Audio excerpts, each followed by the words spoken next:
Hi, this is the Carpenter Shop, and together we're growing into the people that God has created us to be. In the book of Romans, chapter 8, verse 2, it says, "For the law of the Spirit of life in Christ Jesus has made me free from the law and death." I was reading this past week about an inmate in Louisiana that was freed after serving 12 years of a murder conviction. The sentence was overturned because of DNA evidence and testing that's available now that wasn't available when the prison sentence began.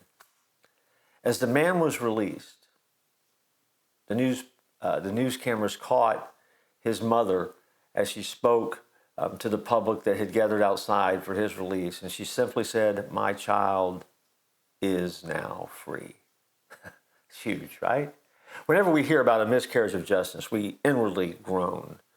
The thought that somebody in prison for being wrongfully accused breaks our heart, and we rejoice when they're free. When it comes to our own guilt, however, there's no doubt. We have all sinned against God. We all face eternal condemnation, yet because of his great love for us, the Bible teaches us that Jesus took our punishment upon himself, and it sets us free. It might help us appreciate it more if we had a moment to imagine what it would be like if we actually were behind the prison doors. See, I think that sometimes we get very cavalier with the freedom that God gives because we skip right past the fact that there was a penalty that we needed to pay for our shortcomings. We skip right past the fact that there was a need for us to serve a sentence, if you will, for the things we've done wrong.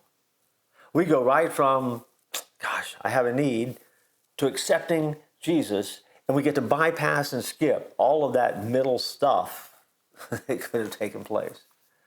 On one hand, that's incredibly exciting and good because that's exactly what Jesus does for us when he frees us.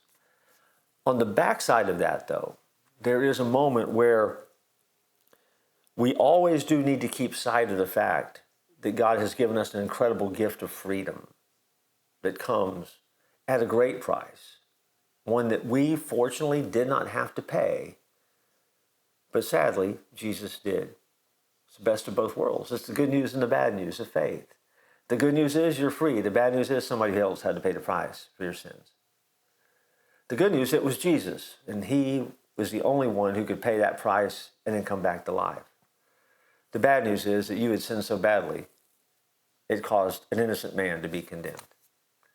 See, there's a lot of good news, bad news, a lot of push, a lot of pull, a lot of tugging. At the end of the day, we need to step back and understand that when we live by grace, we get God's riches at Christ's expense.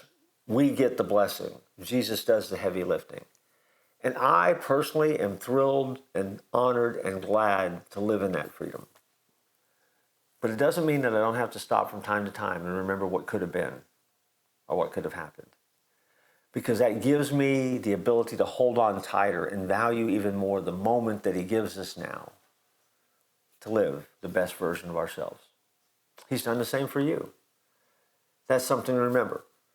And that's my advice to you today here in the Carpenter Shop. I look forward to joining you next time.